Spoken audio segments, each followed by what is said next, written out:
जिनकी शहादत से हिंदुस्तान सचेत हुआ।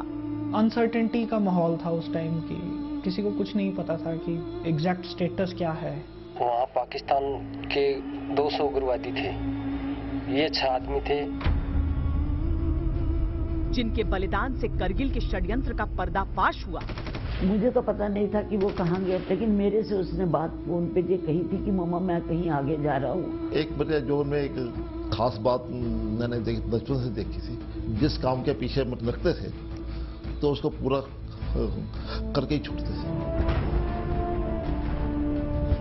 एक दिन तक तो उनसे संघर्ष किया, फिर उनका जो गोला बारूद था वो खत्म हो गया। फिर उन्होंने उनको चारों तरफ से घेर के पाकिस्तान में ले गए।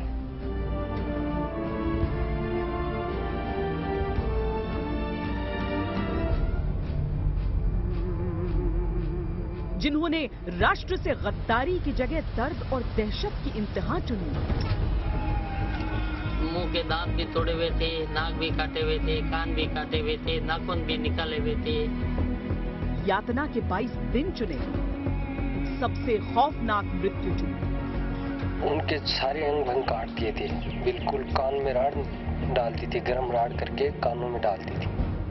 पाकिस्तान का इतिहास देखेंगे आप तो वो हमेशा ही झूठी है। हमने सौरभ की बॉडी इतनी म्यूटिलेटेड कंडीशन में देखी तो it was a state of shock कि ऐसा भी कोई कर सकता है। उसको दूरदर्शन नहीं करके उसको जेल में देना चाहिए था। पाकिस्तान ने जो इन सैनिकों के साथ जो किया वो एक इंसानियत के ऊपर एक धब्बा है। वो शूरवीर जिंदा है हमारे सम्मान में, हमारी आजाद हवाओं में। कैप्टन सौरभ कालिया और उनके 5 सिपाही अर्जुन राम, भीका राम, भंवरलाल बगारिया, मूला राम और नरेश सिंह। एक माँ हूं, कभी तो खालीपन आता है कि मेरा, लेकिन उसने जो किया, उसकी जो बहादुरी थी, उसका जो कार्य था, उसको देख करके मुझे कभी भी महसूस नहीं हुआ कि सौरभ हमेशा मेरे पास और मेरे साथ थे।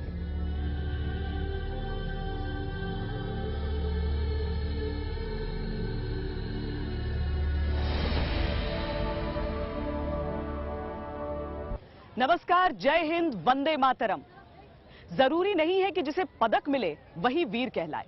वंदे मातरम में आज जिस योद्धा का किस्सा हम आपको सुनाने जा रहे हैं, उन्हें अपनी वीरता के लिए कोई पुरस्कार नहीं मिला था, पर जब आप ये कहानी सुनेंगे तो आप भी आश्चर्य करेंगे कि ऐसा क्यों हुआ।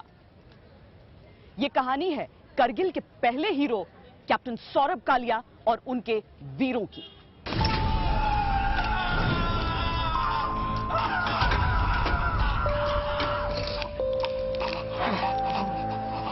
उस यातना का सिर्फ किस्सा सुनकर आपके दिलों में खौफ भर जाएगा।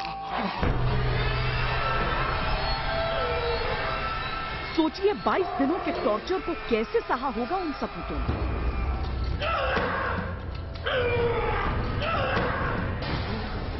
वो भी तो किसी के दिल का टुकड़ा थे, जिन्हें नाजों से पाला गया था। उनका शरीर भी तो हाड़ मांस का ही था।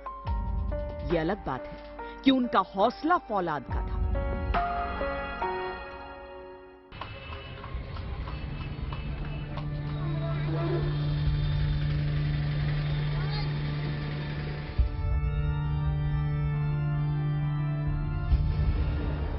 जून 1976 को अमृतसर में जन्मे सौरभ कालिया के पिता डॉक्टर थे, पर शायद जिस माहौल में सौरभ की परवरिश हो रही थी, वहां देशभक्ति विचार नहीं, पंथ था।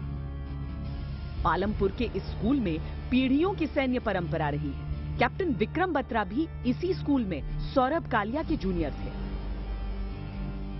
इंजीनियर डॉक्टर हर स्कूल बनाता है, लेकिन इस स्कूल का एक विशेष महत्व है कि हर साल हमारे यहाँ के 12th के बच्चे आर्मी में कमीशन होते हैं।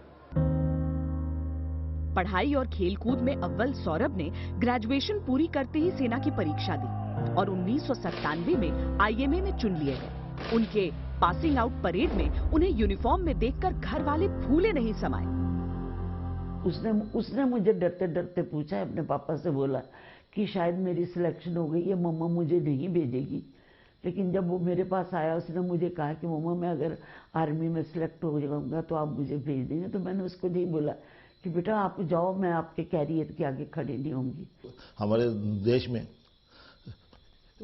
हमारी सेना की छवि मतिया ना, तो बाकी सब मतिया जितने भी हमारे और मतिया ऑर्गेनाइजेशन है उनसे सबसे ऊपर है।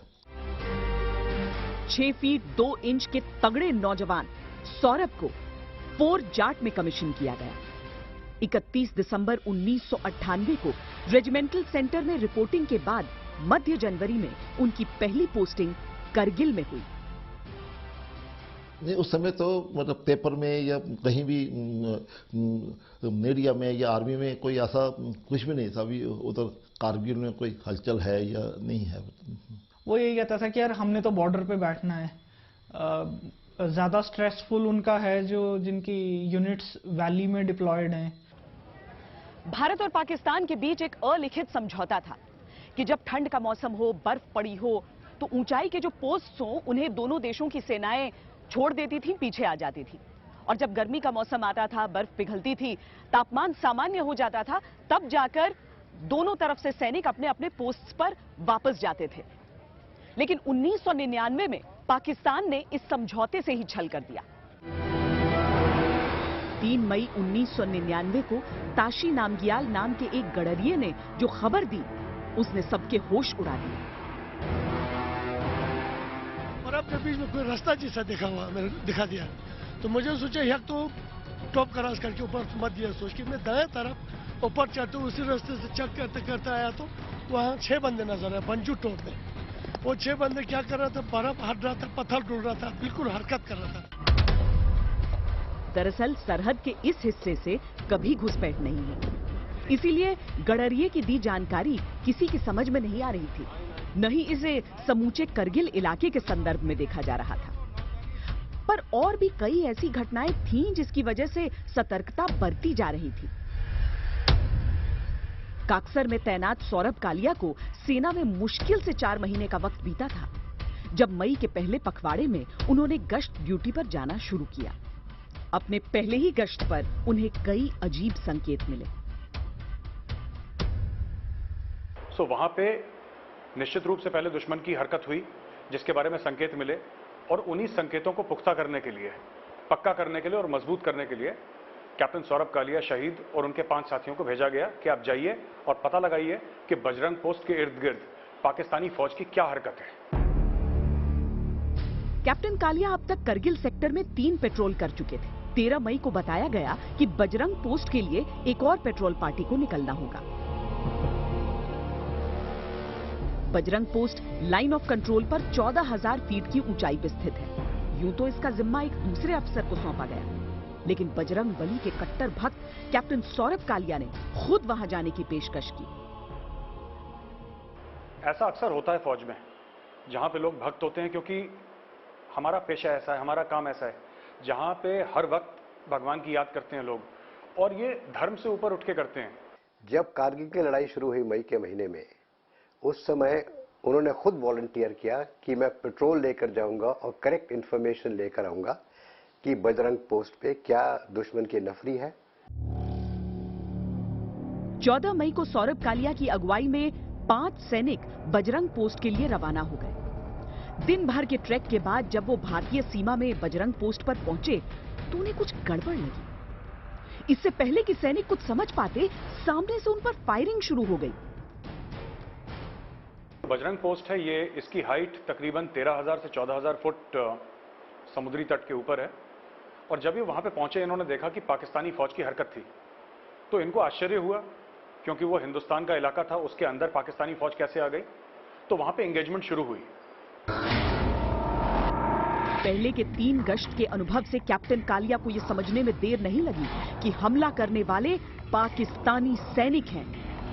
अपने जवानों के साथ मिलकर उन्होंने दमदार मुकाबला किया। पर एक पेट्रोल पार्टी के पास इतना असलहा नहीं होता कि अधिक समय तक संघर्ष कर पाए, और दुश्मन तो युद्ध की तैयारी करके आया था। बहुत ज्यादा सामान तो ले जा नहीं सकता, वो अपना पाउच एमिनेशन ले जाता है, अपने संग कुछ ग्रेनेड ले जाता है, अपने संग कुछ लाइट वेपन ले जाता है, अपने संग कुछ एक मैक्सिमम एक रेडियो सेट ले जाएगा। तो जो उसके पास लिमिटेड सामान होता है उसी के साथ उसको उस समय एम्बुश में लड़ाई करनी पड़ती है। कैप्टन कालिया की टुकड़ी की सिर्फ गोलियां खत्म नहीं हुई थी, उनके संचार के उपकरण भी खराब हो गए थे। बेस से संपर्क हो ही नहीं पा रहा था। कॉलिंग बेस कैंप, क्या आप मुझे सुन पा रहे हैं? क्या आप मुझे सुन पा रहे हैं? दुश्मन नहीं चाहता था कि भारतीय सैनिकों को वहां से निकल जाने या यूनिट तक खबर पहुंचाने का वक्त मिले। बिना समय बर्बाद किए पाकिस्तानी सैनिकों के एक प्लाटून ने पोस्ट को घेर लिया। एक तो गोलियां खत्म, उस पर 6 सैनिकों के सामने 30 हथियार बंद दुश्मन। बच निकलने की हल्की सी गुंजाइश भी खत्म हो चुकी थी। एमुनिशन खत्म हो गया कैप्टन सौरभ कालिया शहीद और उनके साथियों का। तो ये उनको पकड़ के ले गए अपने एरिया में, लाइन ऑफ कंट्रोल के पास, जहां पे पाकिस्तानी फौजी थे। करगिल में घुसपैठ पाकिस्तान का गुपचुप षड्यंत्र था, इसीलिए वो नहीं चाहता था कि जब तक उसका पूरा प्लान लागू ना हो जाए तब तक हिंदुस्तान को इसकी भनक भी लगे। उसने कैप्टन सौरभ कालिया और उनके 5 सैनिकों को बंदी बना लिया और अंतर्राष्ट्रीय नियमों के विरुद्ध भारत को इसकी खबर तक नहीं की। फोर जाट के बटालियन हेडक्वार्टर में गश्त दल को लेकर कोई जानकारी नहीं थी, लेकिन अगली ही रात पाकिस्तान से प्रसारित होने वाले रेडियो स्कर्दू पर इस खबर का प्रसारण हुआ। ये पाकिस्तान का रेडियो स्कर्दू है। मुसद्दक़ा फौजी ज़राए से ये खबर मौसूल हुई है कि हमारे जाबाज रेंजर्स ने काक्सर सेक्टर में लाइन ऑफ कंट्रोल से होकर पाकिस्तानी सरहद अबूर करने वाले 6 भारतीय जवानों को अपनी तहवील में ले लिया है। तहवील में लिए जाने वाले कैप्टन का नाम है सौरभ कालिया। उस न्यूज़ में स्कार्दू रेडियो का जिक्र था कि स्कार्दू रेडियो के हवाले से वो न्यूज़ थी कि इस तरह से कुछ सोल्जर्स मिसिंग थे और उनको पाकिस्तान ने कैप्चर कर लिया है। रेडियो के इस प्रसारण में पाकिस्तान का सफेद झूठ छिपा था, एक ऐसा झूठ जो वो दुनिया की आंखों में धूल झोंकने के लिए बना रहा था। भारतीय पोस्ट्स पर कब्जा करके उसे पाकिस्तानी जमीन दिखाने की साजिश में पाकिस्तान ने कैप्टन कालिया और उनके जवानों पर आरोप लगाया कि वो सरहद पार कर पाकिस्तान में घुस आए थे। बहरहाल आधिकारिक तौर पर अब भी हिंदुस्तान को कोई सूचना नहीं दी गई थी।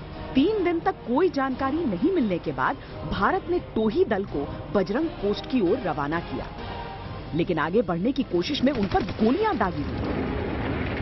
भारत को समझ आने लगा था कि स्थिति नियंत्रण में नहीं है। तो ये तो भारत सेना की एक परंपरा रही है कि जब भी इस किस्म की कोई हो जाता हादसा तो उसकी रेस्क्यू के लिए एक और पार्टी अवश्य भेजी जाती है। अब वो पार्टी की क्या नफरी होती है, किस किस्म की बनावट होती है, वो ऑपरेशन पे डिपेंड करता है। उधर बगैर हथियार के 6 भारतीय योद्धा दुश्मन की कैद में थे।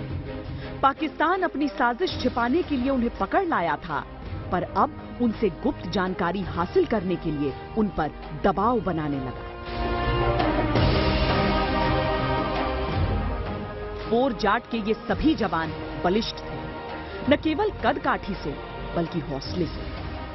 पाकिस्तान क्रूरता की हदें पार करने लगा, लेकिन न तो उनकी जुबान से कोई जानकारी निकली, न होठों से उफ। दिन पर दिन बीत रहे, पाकिस्तान की बर्बरता बढ़ती जा रही थी। उनके शरीर को सिगरेट के बट से जलाया जाता, कान के पर्दे फाड़ दिए गए। ये अलग बात है कि उस वक्त हिंदुस्तान में किसी को मालूम नहीं था कि पाकिस्तान किस हद तक गिर सकता है।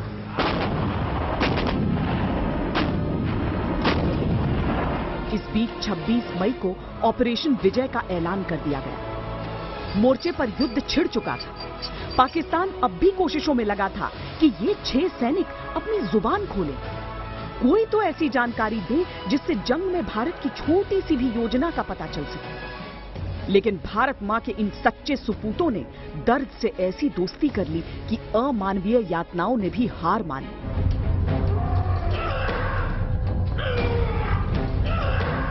युद्ध के मैदान की अपनी पूरी झल्लाहट, पूरी नफरत, पूरी कुंठा पाकिस्तानी सैनिक उन 6 वीरों पर निकाल रहे थे। इन वीरों की बहादुरी को समझने के लिए इनके विकल्पों को समझना होगा। दुश्मन की कैद में जब यातना दी जाती है तो उससे बचने का सिर्फ एक ही तरीका होता है, जो जानकारी मांगी जा रही है वो उन्हें दे दी जाए।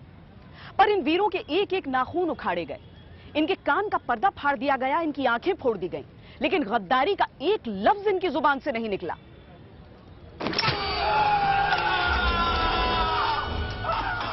22 दिनों की लगातार यातना के बाद जब पाकिस्तानियों का जी नहीं भरा तो इनके जिस्म के टुकड़े करने शुरू हुए। पर ये वीर फिर भी खामोश रहे। हर तरफ से हार कर उन जल्लादों ने एक एक कर सभी को गोलियों से मार डाला।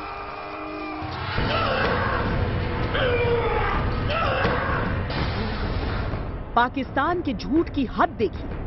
22 दिन तक अपनी कैद में रखकर यातना देने के बाद उसने मौत की खबर भी झूठ में लपेटकर 7 जून को उसने भारत को इत्तला दी कि 6 भारतीय सैनिकों की लाशें उसे अपनी सीमा में मिली हैं। अंतर्राष्ट्रीय दबाव में 2 दिन बाद 9 जून को उसने ये शव हिंदुस्तान को सौंप दिए। टीवी चैनल्स पे जब वैसे भी इधर उधर से हमने भी कोशिश की तो तब हमें पता चला कि वो कैप्चर था। उस समय मतलब ना भारत सरकार का किसी ने साथ नहीं दिया, ना इंडियन मतलब रेड क्रॉस ने या इंटरनेशनल रेड क्रॉस ने या कोई भी जो इंटरनेशनल एजेंसी है, सबने मतलब ना कभी भी हम इसमें इन्वॉल्व नहीं होंगे। युद्ध भूमि में दिन रात मौत को आंखों में आंखें डालकर देखने वाले, हर तरफ खून की नदियों को बहता देखने वाले, दर्द को पल पल जीने वाले जवानों को भी उन शहीदों के जिस्म को देखकर यकीन नहीं हुआ कि बर्बरता की ऐसी करतूत कोई कर सकता है। कैप्टन सौरभ कालिया की आंखें निकाली जा चुकी हैं, उनके कान के पर्दे को आर पार फाड़ दिया गया, पूरे शरीर पर जलाने के निशान उभरे हुए थे, गुप्तांग काटे जा चुके थे, सैनिकों के शरीर के कई अंदरूनी अंग गायब थे, नाक कान काट दिए गए थे। इंसान तो क्या दुनिया में कोई जानवर इतना विभत्स नहीं हो सकता, पर ये तो पाकिस्तान था। बॉडी में चेहरे पर इतना कोई फीचर्स ही नहीं बचे थे जिनको आप देख के आइडेंटिफाई कर सकें। सिर्फ आईब्रोज मिलती हैं मेरी और सौरभ की इकट्ठी, तो सिर्फ आईब्रोज से पहचान के बॉडी आइडेंटिफाई की थी। पोस्टमार्टम के बाद पता चला कि ये सभी घाव मृत्यु से पहले दिए गए थे। सोचिए कि अपने हाथों से लाड प्यार से तिनका तिनका जिस बच्चे को पाल पोस कर बड़ा किया था, उस मां पर क्या बीती हुई। सोचिए कि जिसका जवान बेटा 22 दिन बाद 23 साल का होने वाला था, उस पिता पर क्या बीती हुई। और मां बाप ही क्यों, ये समूचे हिंदुस्तान के बेटों की हत्या थी, एक पाखंडी कायर दुश्मन के हाथों। जब उसने देखा था तो जब उसका हो गया, कैजुअलिटी हुई, तो उसके बाद हमारे पास उसका जब शरीर आया, बॉडी आई उसकी, तो ठीक था, उसने अपनी ड्यूटी की, जो करनी थी वो किया। वापस तो जो उसने मेरे से वायदा किया था कि मैं घर आऊंगा वापस, तो वो चाहे किसी भी उसमें आया तो सही वापस। दुनिया में कई अंतर्राष्ट्रीय कानून हैं, जिनीवा कन्वेंशन इसी में एक है जो बताता है कि किसी भी युद्ध बंदी के साथ कैसा व्यवहार किया जाना चाहिए। पाकिस्तान ने इस कानून का उल्लंघन किया था, पर वो तो बेशर्मी से इस बात से ही इनकार करता रहा कि कैप्टन सौरभ कालिया और उनके जवान उसकी कैद में थे।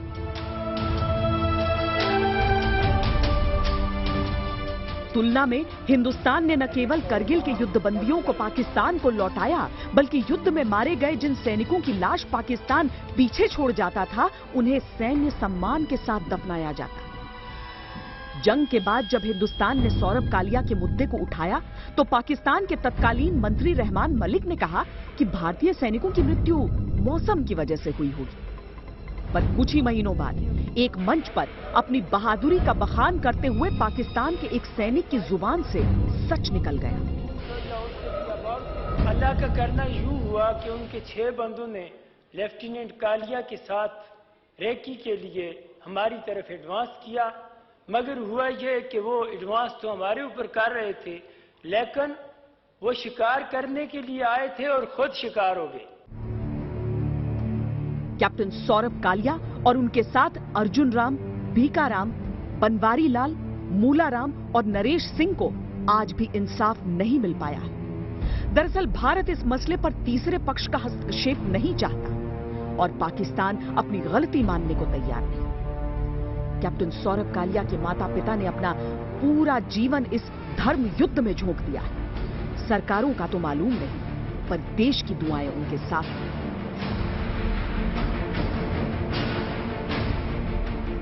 जब इंडिया ने बांग्लादेश में पाकिस्तान के 96,000 प्रिजनर ऑफ वॉर सोल्जर्स को अच्छे से ट्रीट किया है, तो पाकिस्तान की भी ये ऑब्लिगेशन बननी चाहिए थी कि जिस तरीके से हमारे शेरों को कुछ गीदड़ों ने घेर के मारा, ये बड़े दुख की बात है। 15 मई से 7 जून तक कैप्टन सौरभ कालिया और उनके 5 जवानों के साथ अमानवीय बर्ताव हुआ। उन्हें बहुत ज्यादा टॉर्चर किया गया। कानून की पेचीदगियां हम समझ सकते हैं, पर एक बात समझ नहीं आती कि इनमें से किसी को भी वीरता का कोई पुरस्कार क्यों नहीं दिया गया। क्या देशद्रोह की जगह 22 दिनों के टॉर्चर को चुनना साहस नहीं है? अमर शहीदों की पूजा हर एक राष्ट्र की परंपरा। उनसे है मां की कोख धन्य, उनको पाकर है धन्य धरा। गिरता है उनका रक्त जहां, वे ठौर तीर्थ कहलाते हैं। वे रक्त बीज अपने जैसों की नई फसल दे जाते हैं। इसलिए राष्ट्र कर्तव्य शहीदों का समुचित सम्मान करे। मस्तक देने वालों पर वो युग युग तक अभिमान करे। वंदे मातरम एक ऐसा कारवा है जो वीरों को नमन करते हुए साहस के रास्ते निकला है। हम आपको ऐसे किस्से सुनाते हैं जिन्हें सुनकर आप प्रेरित हो जाते हैं कुछ कर गुजरने के लिए। अब जो किस्सा हम आपको सुनाने जा रहे हैं वो दरअसल एक ऐसे कमांडो की कहानी है जिसके लिए इस दुनिया में कुछ भी नामुमकिन नहीं था।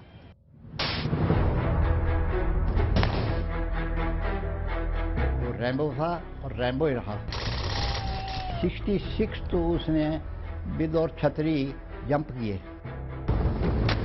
निडर था वो बचपन से ही। बॉर्डर के उस पार जो लोग होते थे तो वो भी डरते थे कि लाल टोपी, क्योंकि 9 पैरा की मैरून कलर की कैप है। वो इंडियन आर्मी के रैम्बो कहलाते थे।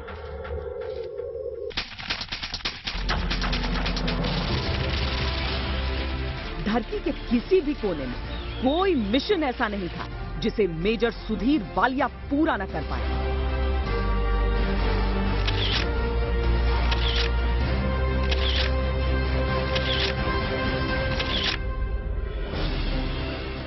दुनिया में जहां भी सुधीर गए अपनी छाप छोड़कर आए।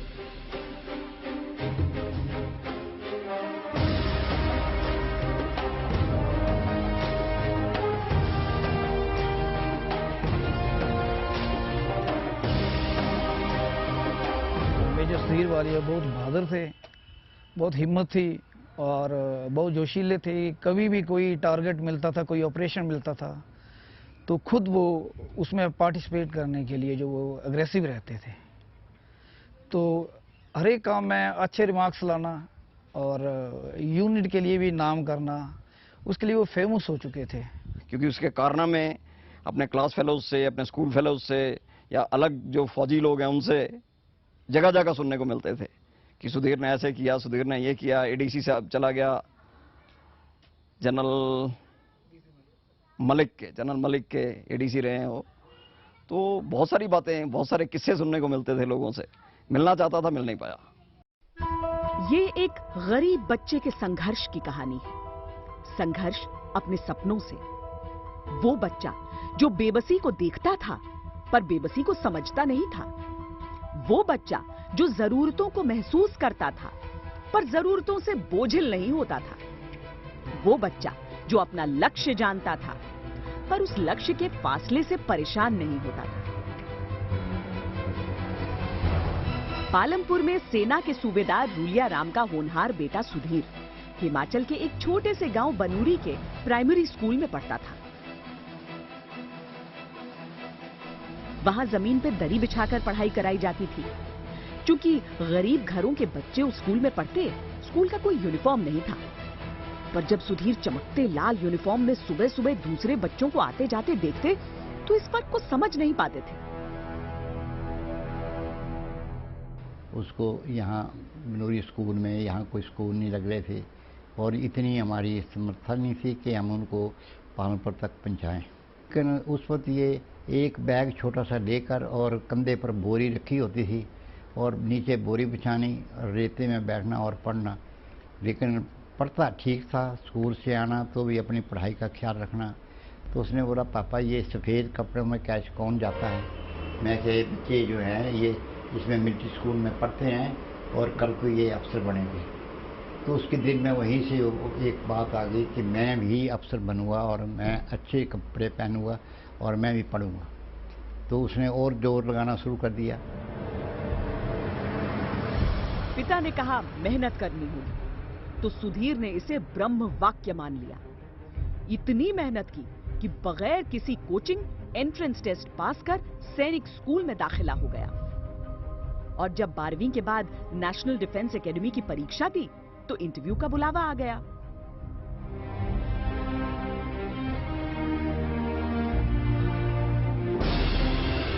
सुधीर डील डॉल से उतने तगड़े नहीं थे जितने बाकी समृद्ध घरों के बच्चे, पर अपनी मेहनत से जल्द ही इस कमी को पूरा कर लिया। लेकिन अब भी एक मुश्किल बाकी थी। जैनपुर में टीचर बड़े अच्छे थे, इंग्लिश में थोड़ा वीक था और अच्छे लायक थे। उनकी खुशामद की कि ऐसे ऐसे इसका इंग्लिश कम है और इसको इंग्लिश में पढ़ाना है। तो इन्होंने पढ़ाया। तो कुछ दिनों के बाद मैं फिर गया तो बोला कि सुधीर का चिंता मत करो, ये पास है।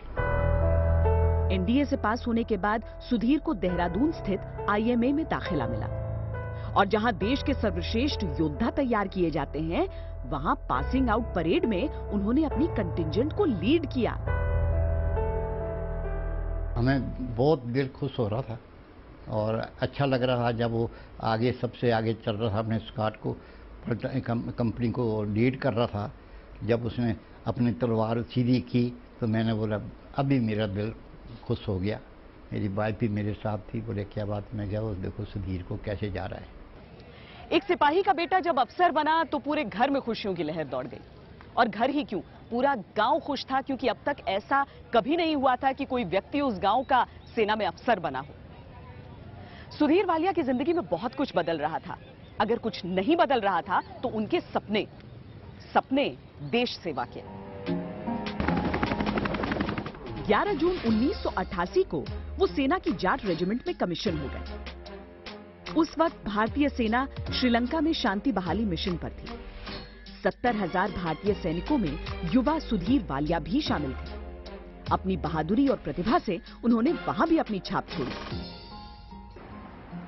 मेजर वालिया का कमीशन 1988 में हुआ था 3 जाट के अंदर, और इस पलटन के साथ वो श्रीलंका में गए जहां पे तकरीबन 7,000 हमारे भारतीय सैनिक गए थे इंडियन पीस कीपिंग मिशन के ऊपर। उन्होंने वहां पे श्रीलंका में जो कार्रवाई करनी थी उसमें अच्छी कार्रवाई की। श्रीलंका से लौटने के बाद सुधीर को लगा कि वो स्पेशल फोर्सेस में जाना चाहते हैं, एक कमांडो बनना चाहते हैं। उन्हें 9 पैरा में शामिल किया गया। भारत में पैरा ब्रिगेड खास और खतरनाक ऑपरेशंस की स्पेशलिस्ट होती है और 9 पैरा एक ऐसी बटालियन है जिसे पहाड़ पर युद्ध के लिए तैयार किया जाता है। सुधीर वालिया को अब सियाचिन की कठिन ऊंचाइयों पर तैनात किया गया। उन्होंने सियाचिन ग्लेशियर पर 6-6 महीने के 2 कार्यकाल पूरे किए। 90 तक सियाचिन काफी कठिन था। इतनी फैसिलिटीज, पहुंच के साधन, इतना सब कुछ नहीं था। पर सुधीर एक डेडिकेटेड कमिटेड ऑफिसर से उन्होंने अपने आप को ट्रेन किया और सियाचिन में ना सिर्फ वो बहुत आराम से रहे बल्कि जिस भी ऑफिसर्स को सपोर्ट कर सकते थे किया। 1997 में देश के सर्वश्रेष्ठ कमांडोज में से सुधीर को चुना गया अमेरिका जाकर ट्रेनिंग हासिल करने के लिए। वहां 80 देशों से आए कमांडोज में सुधीर ने कोर्स टॉप किया। उन्हें अलाबामा स्टेट ने ऑनररी कर्नल की उपाधि दी। यहीं उन्हें पेंटागन में बोलने का मौका भी मिला। सुधीर के रिटायर्ड सूबेदार पिता के लिए बनूरी गांव से पेंटागन का ये सफर अभूतपूर्व था।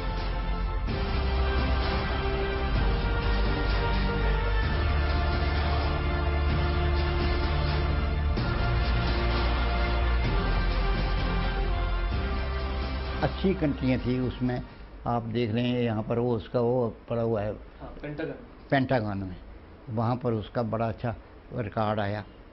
और ये फर्स्ट अफसर है जिसने पेंटागन में, पहला आदमी था जिसने इंडियन अफसर जिसने वहाँ पर लेक्चर दिया था। तो हमें बड़ी खुशी हुई उस वक्त कि हाँ इतनी बड़ी जगह जाकर उसने बड़ा अच्छा किया। वहाँ से वापस आया, जनरल बीपी मलिक साहब थे, उन्होंने बोला कि हर इवेंट में जाओ और हर इवेंट को ट्रेनिंग दो, हर एक को बताओ कि वहाँ पर जाकर क्या सीखना है क्या नहीं सीखना। एंटी टेरर ऑपरेशंस में बहादुरी के लिए सुधीर को अब तक 2 बार सेना मेडल से सम्मानित किया गया था। उनके किस्से आर्मी में सबकी जुबान पर थे और तत्कालीन सेनाध्यक्ष जनरल वीपी मलिक ने सुधीर वालिया को अपना एडीसी नियुक्त कर लिया। उस वक्त वो एक एंटी टेरर ऑपरेशन में मिले जख्मों से उबर रहे थे। नॉर्मली जो इंडियन आर्मी चीफ का जो एडीसी सिक्योरिटी होता है वो स्पेशल फोर्सेस के लिए होता है और उसके लिए हर दफ़ा 2 या 3 नाम जाते हैं। तो उसमें रिकॉर्ड ऑफ सर्विस देखा जाता है और इंटरव्यू लिया जाता है। तो उस बेसिस के ऊपर क्योंकि उनका काम बहुत अच्छा था उनको चुना गया।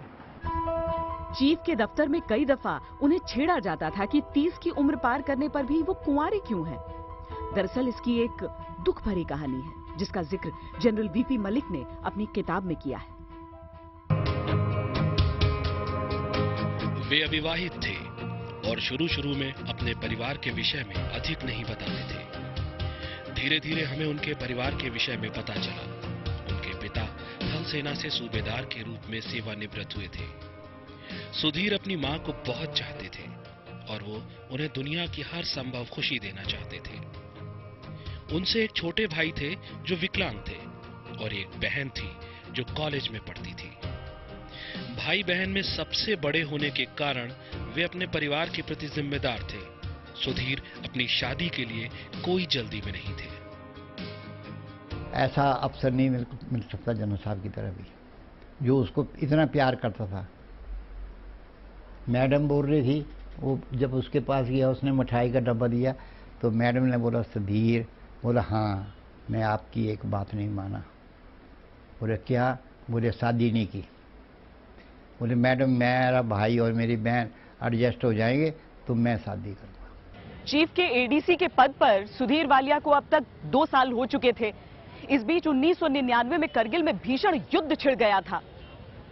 उनकी 9 पैरा भी मोर्चे पर तैनात थी, लेकिन वो खुद मजबूर थे एक प्रशासनिक नौकरी करने के लिए। पर उनके जैसा जाबाज दफ्तर में बैठे बैठे युद्ध भूमि में जाने के लिए बेचैन होने लगा। उन्होंने सीधा जनरल वीपी मलिक से बातचीत की। जनरल मलिक ने करगिल पर अपनी किताब में एक पूरा अध्याय मेजर सुधीर वालिया को समर्पित किया है। इस वाक्य पर उन्होंने लिखा, उस वक्त तक मेरे साथ सुधीर का कार्यकाल लगभग पूरा हो चुका था। उसने मुझसे कहा कि उसे उसकी यूनिट के पास भेज दिया जाए जो युद्ध लड़ रही है। मैं उसका जज्बा नहीं तोड़ना चाहता था। मैंने उसे इजाजत दे दी। जब तक मेजर वालिया को अनुमति मिली, युद्ध अपने आखिरी दौर में पहुंच चुका था। वो 18 जुलाई को मोर्चे पर पहुंचे और वातावरण में ढलने के लिए वक्त बिताने की जगह सीधा ऑपरेशन में हिस्सा लिया। ये ऑपरेशन था जुलू रिज से पाकिस्तानियों को खदेड़ने का। मशको घाटी में 17,000 फीट की ऊंचाई पर स्थित है जुलू रिज। अधिकतर इलाकों से पाकिस्तानी अब पीछे हट चुके थे, पर जुलू में वो भारतीय इलाके पर कब्जे की कोशिश में डटे हुए थे। ऑपरेशन का पहला फेज 22 जुलाई को शुरू हुआ था और दुश्मन पूरे रास्ते में लैंडमाइंस बिछाता हुआ जुलू टॉप पर चला गया था। अब दूसरे फेज में उसे टॉप से भी मार भगाने की बारी थी। इसकी कमान संभाली मेजर सुधीर कुमार वालिया ने।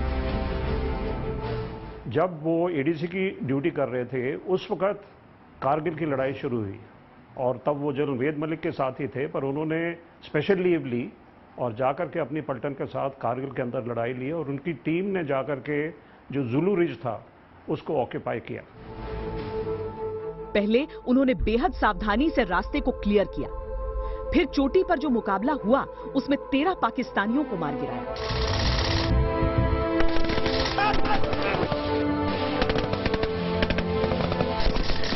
कारनामे के लिए मेजर वालिया का नाम वीर चक्र के लिए प्रस्तावित किया गया, लेकिन अभी उनके कारनामे बाकी थे। कंटिन्यूअसली अनमाइंडफुल पर्सनल रिस्क के बारे में, कभी अपने बारे में उन्होंने अपनी सेफ्टी के बारे में परवाह नहीं की। अपने प्रोफेशनलिज्म पे उनको इतना विश्वास था। और अभी भी मेरे सिर के पीछे के बाल खड़े हो जाते हैं सोच करके उनके बहादुरी के चर्चे जो यूनिट के अंदर सम्मिलित हैं। बहुत सी बार हम लोग उनको टोकते भी थे और शायद डांटा भी है हमने कि थोड़ा ध्यान रखो, क्योंकि जो आग से खेलते हैं वो कई बार आग से जल भी जाते हैं और हम लोग तो मौत से खेलते हैं। पर सुधीर थे और कॉन्टिन्यूसली गैलेंट्री के एक्ट करते रहते थे beyond the call of duty. Zulu Ridge की कामयाबी के अगले दिन ही करगिल युद्ध के औपचारिक अंत का ऐलान हो गया। भारत की जीत का विजय दिवस 26 जुलाई 1999।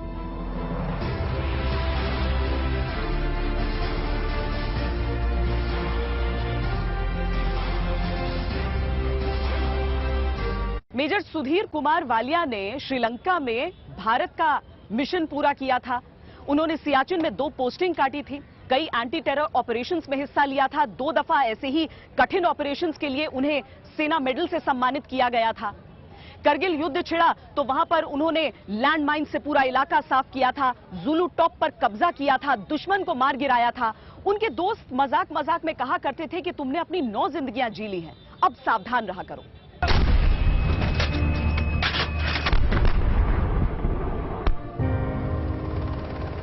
करगिल का युद्ध खत्म हुए करीब 1 महीना बीत चुका था। मेजर सुधीर वालिया 9 पैरा के साथ अब कुपवाड़ा में तैनात थे। जनरल वीपी मलिक अपनी किताब में इसी वक्त की एक घटना का जिक्र करते हुए लिखते हैं, मुझे दिल्ली लौटे हुए 3 दिन हुए थे। अचानक पता नहीं मुझे क्या सूझा कि मैंने 15 कोर के जीओसी को फोन लगाया। मैंने उनसे कहा कि सुधीर को कोई भी काम देने से पहले जरा सावधानी बरतना। सुधीर बहादुर है और जरूरत से ज्यादा जोशीला, पर उसे खतरे मोल लेने से रोकना। मेरी पत्नी चौंक गई। मैंने ऐसा पहले किसी के लिए नहीं किया था। पर जो खतरों के खिलाड़ी होते हैं उन्हें सावधानी रास नहीं आती, कम से कम तब तो बिल्कुल नहीं जब बहादुरी की जरूरत है। 27 अगस्त को 9 पैरा को खबर मिली कि हफरूदा के जंगलों में चंद आतंकियों ने अपना गुप्त ठिकाना बना रखा है। ये जंगल बहुत ही घने हैं। मेजर सुधीर को इन जंगलों में ऑपरेट करने का अनुभव था। 2 दिन बाद 5 कमांडोज को लेकर major Sudhir Walia search and destroy operation के लिए निकल पड़े। इस कैंप के बारे में सुधीर ने कोई इंफॉर्मेशन जनरेट की थी, तो वो उस इलाके के अंदर वो गया था और वो कैंप के अंदर बड़ा स्किलफुली टेररिस्ट ने लगाया हुआ था, फॉरेन टेररिस्ट थे। और इसके अंदर जो वो खेम सिंह और मेजर सुधीर ऑपरेशंस को लीड कर रहे थे और ऐसे जैसे सुधीर की आदत है सबसे आगे भी वही था। रात भर वो तलाश में भटकते रहे, पर आतंकियों का कोई निशान नहीं मिला। सवेरे एक नहर की बगल से गुजरते हुए उन्हें टूथपेस्ट का ताजा झाग नजर आया। वो समझ गए कि शिकार आसपास ही है। रात की नींद और थकान जैसे काफूर हो गए। पास ही झाड़ियों के बीच छिपा हुआ एक ठिकाना नजर आया। वहां कम से कम 20 आतंकवादी मौजूद थे। कुपवाड़ा के हफरूदा जंगल के अंदर इंफॉर्मेशन आई कि बहुत से वहां पे टेररिस्ट गए हुए हैं और वहां पे एक हाइडआउट के अंदर 20 टेररिस्ट थे। मेजर सुधीर अपनी टीम को पीछे छोड़कर सिर्फ अपने बड़ी नायक खेम सिंह के साथ आगे लपके और आतंकियों को चौंकाते हुए इन पर धावा बोला। उन्होंने अकेले दम पर 4 आतंकियों को मार डाला। किसी ना किसी स्टेज पे सरप्राइज टूटना और फायर फाइट शुरू हुई। उस फायर फाइट के दौरान जो है खेम सिंह को चोट लगी, फिर सुधीर को चोट लगी। सुधीर को कोई फर्क नहीं पड़ता, उसको तो अपनी ऊपर बहुत भरोसा था। गैलेंट्री जो उसकी साइटेशन है वो क्लियरली बताती है क्या कार्रवाई उसने की, कितनी बहादुरी से वो लड़े। जवाबी फायरिंग में नायक खेम सिंह शहीद हुए। जब उन्होंने फायरिंग शुरू कर दी वो भी पीछे से आ गया, उसने खेमचंद को पहले ले लिया, खत्म कर दिया। सुधीर ने जब बोला खेमचंद तू क्या कर रहा है यार, जब देख रहा खेमचंद दमा पड़ा हुआ है। फिर इसने वहाँ से थोड़ा नीचे की तरफ गया, पहाड़ी थी, और उसमें लुढ़क गया। लुढ़कने के बाद वहाँ से उसने फायर किया, वहाँ से जवान मारे 8-9 आदमी। जब तक उनके बाकी 4 साथी उनके पास पहुंचे, मेजर सुधीर वालिया को आतंकियों की एक गोली लग चुकी जो उनके पेट को फाड़ती हुई निकल गई। वो हिल भी नहीं पाए, पर मोर्चा छोड़ने की जगह वो रेडियो सेट के जरिए अपने जवानों को कमांड करते रहे जब तक ऑपरेशन पूरा नहीं हो गया। जहां पे इन्होंने ऑपरेशन लीड किया और 9 टेररिस्ट मारे, वहां पे खुद बुरी तरह जख्मी हुए, पर वो डायरेक्ट करते रहे उस ऑपरेशन को जब तक कि ऑपरेशन पूरा नहीं हुआ। और ऑपरेशन होने के बाद ही उन्होंने अपने को इवैक्यूएट करने की इजाजत दी। आधा घंटा गुजर जाने के बाद ही मेजर सुधीर वहां से निकलने को तैयार हुए। एक मिलिट्री हेलीकॉप्टर उन्हें फौरन आर्मी बेस अस्पताल ले गया, लेकिन खून इतना बह चुका था कि उन्हें बचाया नहीं जा सकता था। नहीं तो भगवान को प्यारा था, उन्होंने उसको याद कर लिया। देर से देर चला गया, वो चला गया तो वो बोलता नहीं, बस थोड़ी सी गोली लग गई उनको। तो हमने पापा को बोला, पापा तो ये पूरे की गोली लग गई उनको। तो फिर थोड़ी देर में उन्होंने बता दिया कि नहीं, आपके भाई तो आपको छोड़ के चले गए।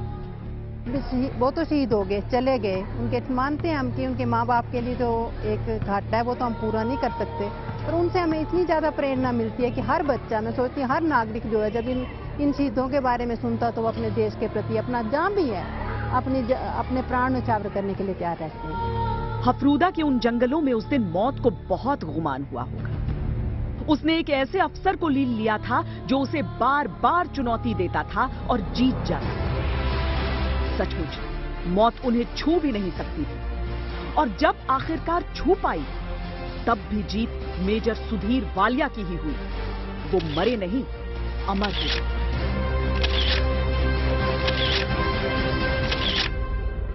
मेजर सुधीर वालिया ने इतनी बार मौत को मात दी थी कि वो समझ ही नहीं पाए मौत की आखिरी दस्तक। इस वीर योद्धा को हमारा सलाम। आज के लिए इतना ही। वंदे मातरम।